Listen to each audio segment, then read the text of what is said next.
Welcome to Explain America. I'm your host, Kyle Becker. The stash is back in the news, but not for reasons that he'd like. He was just busted in an FBI raid where they're looking for classified documents that he might have tucked under his mustache. We're not quite sure.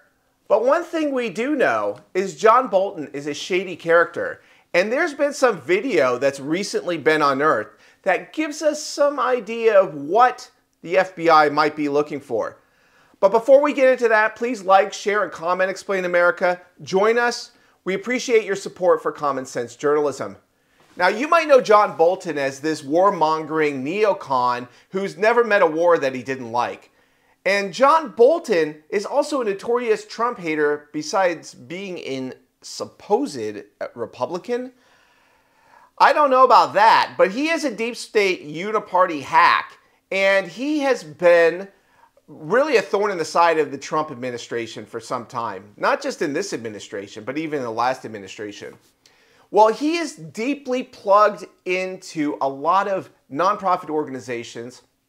The kind that, really the uniparty, it's the right side of it, where it's the, like the International Republican Institute, all of these right-wing neocons gravitate towards so they can channel their defense contractor money into meaningless wars that result in pointless deaths.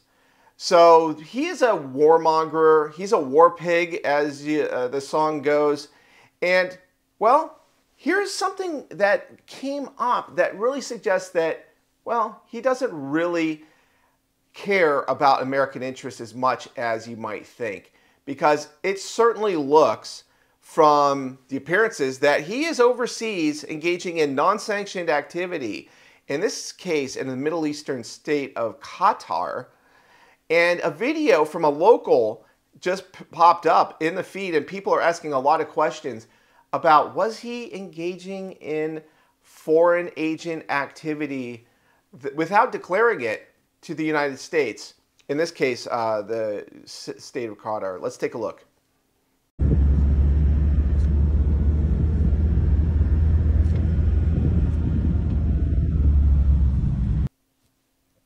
So, John Bolton, as you might know, this isn't the only scenario where there's some suggestion about what happened with John Bolton and why they raided him. He published a book, as you know, and it came out ahead of the complete review that you have to do to publish anything that might be classified information. And it turns out that he had to go to court over the book because it could have what looked like classified information in there that didn't go through the review because the review was still ongoing when the book came out. And people are wondering, is this how he leaked classified information in exchange for foreign money? We don't know that. We're going to have to see the court case. We're going to have to see the grand jury indictment. We're going to have to get a statement from the Department of Justice about exactly what he's being charged for. But it is certain that they were looking for classified documents and information from John Bolton. That much we do know. And hopefully we get something that is not akin to James Comey letting Hillary Clinton off the hook for transmitting classified information. And we get real justice this time. So we'll see if he gets his justice, his due process, and we'll be keeping an eye on this news for you. But if you like this story, please comment, like, share. We appreciate your support.